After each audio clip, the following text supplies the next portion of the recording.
नमस्कार, मैं हूं श्यामगिरी। आप देख रहे हैं हमारा चैनल मुद्दा भारत का। मुद्दा भारत का यानी मुद्दा आपका। हम अलग अलग मुद्दों पर महाराष्ट्र सहित पूरे देश के राजनीतिक पर चर्चा करते रहते हैं और हम उम्मीद करते हैं कि आपको भी हमारा वीडियो पसंद आ रहा होगा। अगर वीडियो पसंद आती है तो लाइक शेयर सब्सक्राइब करना न भूलें। इसको आगे चलते रहिए ताकि हमारा नोटिफिकेशन आपको आगे मिलता रहे। तो आज का हमारा मुद्दा है कि तेजस और आदित्य ठाकरे इसमें जो है पार्टी को बढ़ाने के लिए पूरे जी जान से लग चुके हैं, लेकिन अमित राज ठाकरे एक बार निकल के वापस पीछे चले गए हैं, ऐसा समझ में आ रहा है। तो इसी विषय पर चर्चा करेंगे हमारे सहयोगी अनिल थत्ते जी से।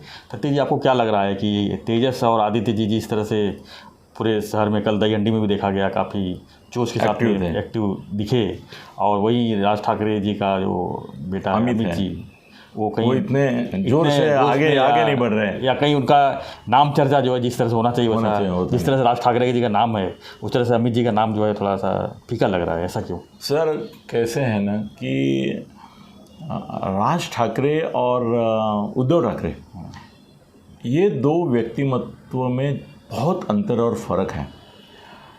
और ऐसा है कि देखो, सूरज की रोशनी के सामने टिकना बहुत मुश्किल होता है जी। बड़े पेड़ के नीचे छोटा पेड़ भी बढ़ना बहुत मुश्किल होता है। अब देखो, राज ठाकरे एक ऐसे नेता है सर, ये इलेक्शन में वो चुनाव जीते नहीं जीते, कितनी सीटें आती है कितनी नहीं आती है, वो बात छोड़ो। राज ठाकरे एक भी आमदार है नहीं है इसके बतौर, वो एक महाराष्ट्र के ऐसे नेता है कि जिनका अपना एक मनोवैज्ञानिक सम्मोहन महाराष्ट्र के ऊपर है। सर, बहुत बड़ा शब्द मैं यूज़ कर रहा हूँ, मनोवैज्ञानिक सम्मोहन। सर, आज महाराष्ट्र के अंदर ऐसा एक हिप्नोटिज्म, मास हिप्नोटिज्म जिसको बोल सकते हैं, ऐसा कोई दूसरा नेता नहीं है। पवार साहब की जादू चली गई, अभी कोई जादू वाला नेता नहीं है। एक ही नेता है महाराष्ट्र में जिसकी जादू चलती है।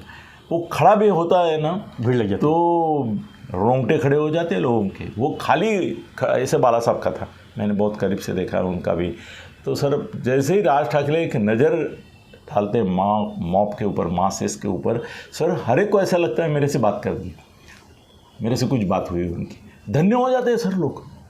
ये बड़ी बात है। लोगों को अगर उन्होंने हात मिलाया ना खाली, या असं बघितलं आणि असं एवढं केलं ना, उतना भी आदमी का जीवन धन्य हो जाता है। वो उस मन से सैनिक को लगता है कि बस अभी कुर्बान।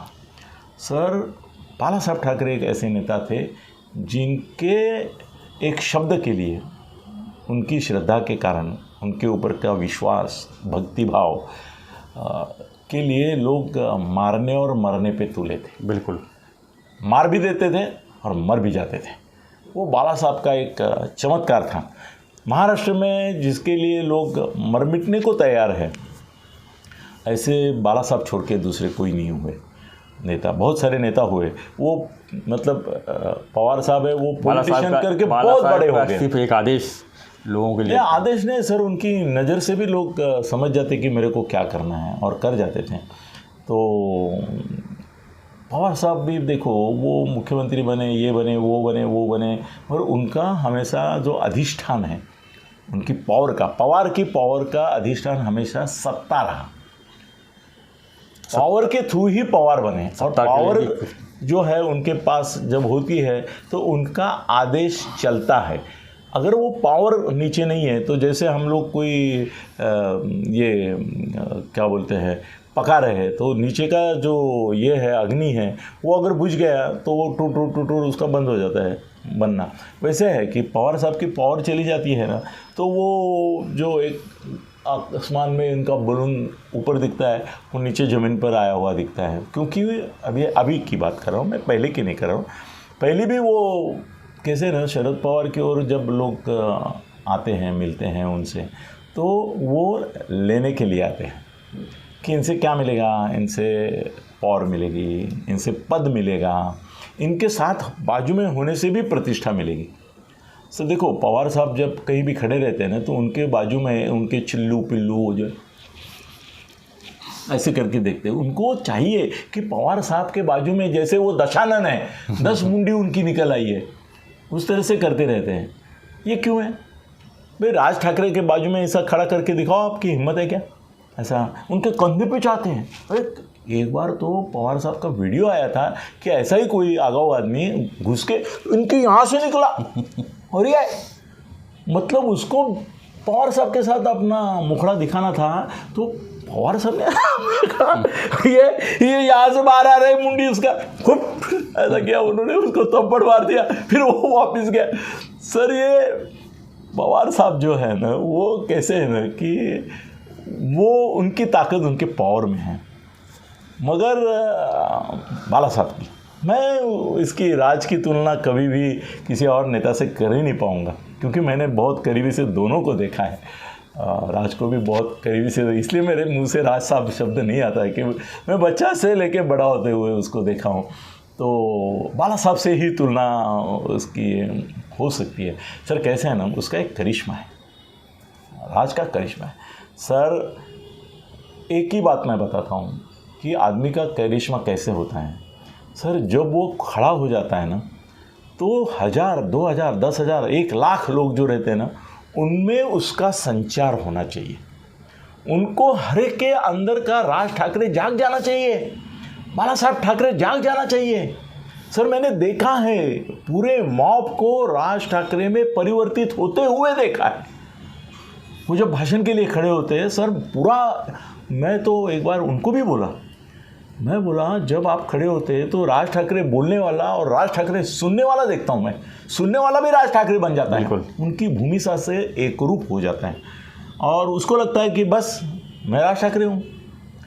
भाई निकलते हैं ऐसे करके, आए हुए लोग भी ऐसे करके निकलते हैं, राज ठाकरे जी का भाषण सुनते के बाद। बाला साहब में वो ताकत थी, उद्धव में वो जरा सी भी नहीं है, उद्धव में वो जरा सी भी नहीं है। उद्धव के खड़े रहने के बाद लोगों के मन में आता था काय बोलणार, तेच बोलणार का, मागचंच बोलणार का, 3-4 वाक्य बोलणार का, ऐसा नहीं होता। सर प्रतिभा को ऐसा बोला जाता है, नवोन्मेष शालिनी प्रज्ञा प्रतिभा, मतलब हर बार नया कुछ, प्रज्ञा किसको बोलते हैं और प्रतिभा किसको बोलते हैं, तो नवोन्मेष शालिनी मतलब उससे नया नया कुछ होता है। सर राज ठाकरे के आप भाषण अब ये सुनेंगे ना, तो हर बार ऐसा होता है कि जो कल कोई घटना हुई है, आज हुई है या कल होने वाली है, उससे वो रिलेवेंट होते हैं।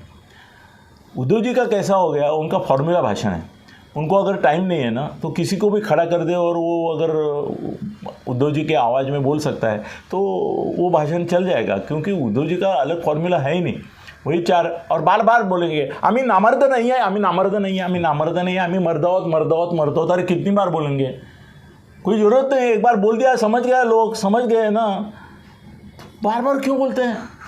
वो राज कभी ऐसा नहीं बोलेगा कि आम्ही मर्दावत, बताने की ज़रूरत नहीं है। राज खड़ा होता है तो मर्दानगी का पूरा प्रतीक करके खड़ा हो जाता है ना, उसको बोलने की ज़रूरत नहीं पड़ती है। अब हम आते हैं अपने बच्चों के ऊपर, मूल विषय पर। कैसे हो गया है सर कि उद्धव का बेटा होना और पॉलिटिक्स में जाना आसान है, कि उद्धव जी का कोई वजूद नहीं है, उद्धव जी का कोई स्टैंडिंग नहीं है, उद्धव जी का एक ही क्वालिफिकेशन है, बाकी बहुत डिस्क्वालिफिकेशन है, उसके बारे में आज नहीं बोलेंगे हम लोग, उसको दुखी नहीं करना है अपने को, बेचारे की तबीयत पहले ही खराब है।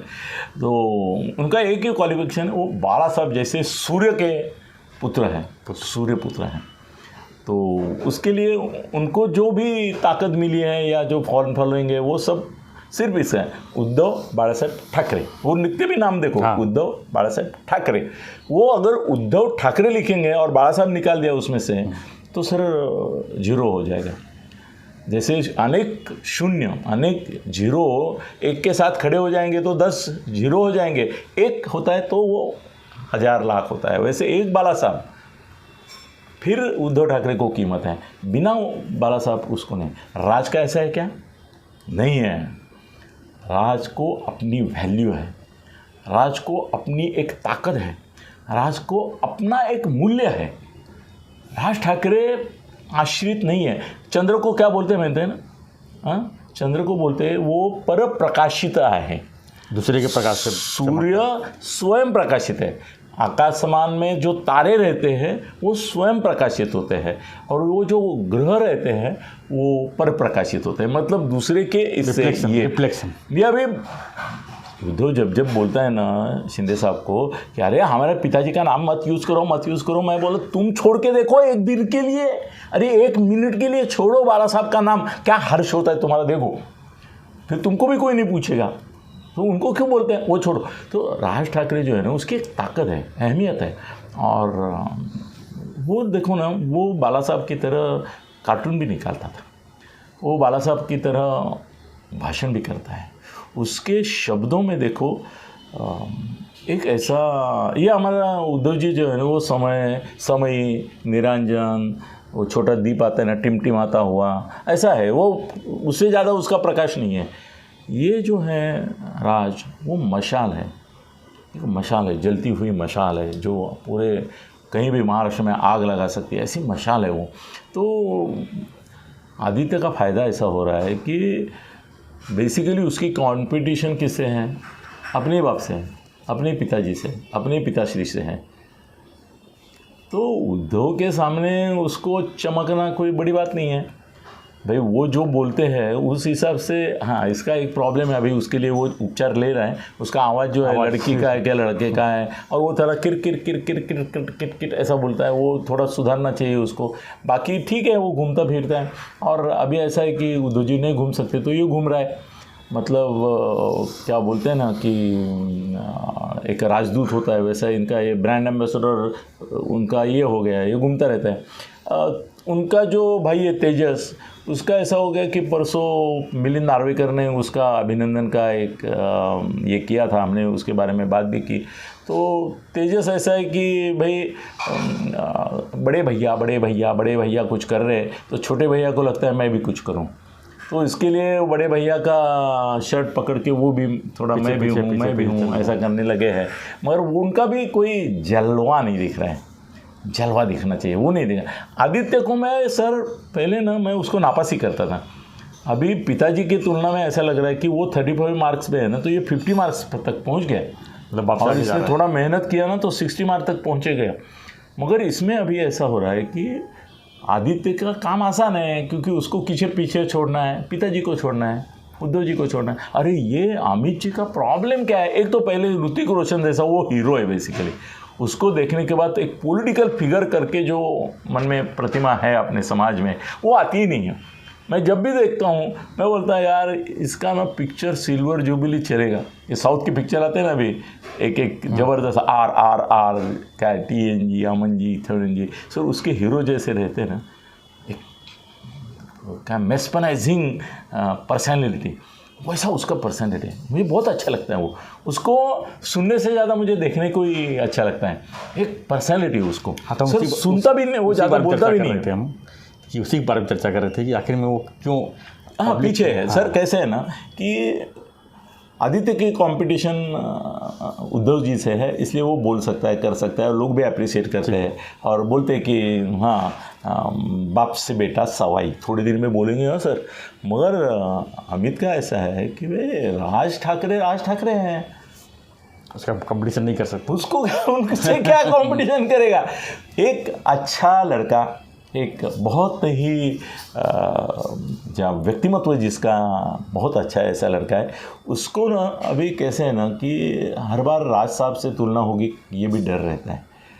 और दूसरी और एक बात समझो, लास्ट एक आपको पीस ऑफ थिंकिंग के लिए पॉइंट देता हूँ कि अभी उद्धव जी की करियर ख़त्म होने को आई है हो, इसलिए आदित्य का आगमन अपरिहार्य था।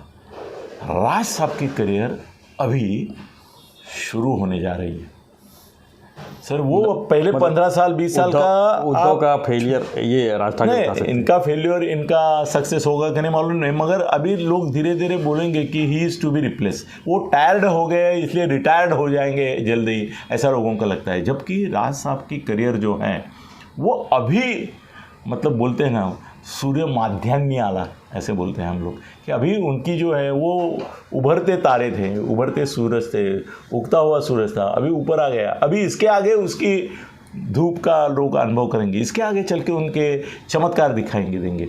तो अभी महाराष्ट्र की पॉलिटिक्स में अगले 10-15 साल तक जो लोग छाए रहेंगे उसमें राज ठाकरे साहब रहेंगे। तो अभी वो भी नहीं चाहेंगे सर कि अभी से अमित कोई रोल ले। भाई ठीक है, युवा सेना ये वो वगैरह ठीक है, मगर वो कैसे है ना कि सर ये पॉलिटिक्स के पीएचडी है वो, और ये तो अभी किंडरगार्टन से निकले, छोटा शिशु से बड़ा शिशु में गया हुआ लड़का है, तो टाइम लगेगा। तो अमित का कोई गलती नहीं है, अमित भी स्पीड पकड़ेगा। मगर आज की तारीख में जो टायर्ड और रिटायर्ड होने वाले उद्धव जी है उनको रिप्लेस करना ज़रूरी था। उसके लिए आदित्य कोशिश कर रहा है, उसके लिए मानना पड़ेगा उसको, बेचारे की ताकत नहीं है, फिर भी वो चूँ चूँ चूँ चूँ करके तो कुछ कर रहा है। नहीं देखो, कभी कभी ऐसा होता है कि आप जाने दो, उपमान देना अच्छा नहीं है, मगर मैं हमेशा बोलता हूँ कि अगर गणपति नहीं बन सकते हो, श्री गणेश नहीं बन सकते हो, तो कम से कम उसका उंदीर तो बनो, तो बनो। चलो जी, इसके ऊपर छोड़ देते हैं। जय हिंद, जय महाराष्ट्र। धन्यवाद थत्ते जी। तो हम चर्चा कर रहे थे कि अमित राज ठाकरे फील्ड पर क्यों नहीं दिखाई दे रहे हैं, अब यहाँ उनका जो जलवा है क्यों लोगों के बीच में नहीं आ रहा है, धीरे धीरे अभी नहीं है। तो थत्ते जी का कहना है कि अभी उद्धव से कंपटीशन आसान है, राज साहब के आमने सामने रहना किसी को भी मुश्किल है, तो उनके लिए भी है। तो आपको हमारा वीडियो कैसा लगा हमें जरूर कमेंट बॉक्स में लिखिए। अगर वीडियो पसंद आए लाइक से सब्सक्राइब करना ना भूलें। धन्यवाद। जय हिंद, जय महाराष्ट्र।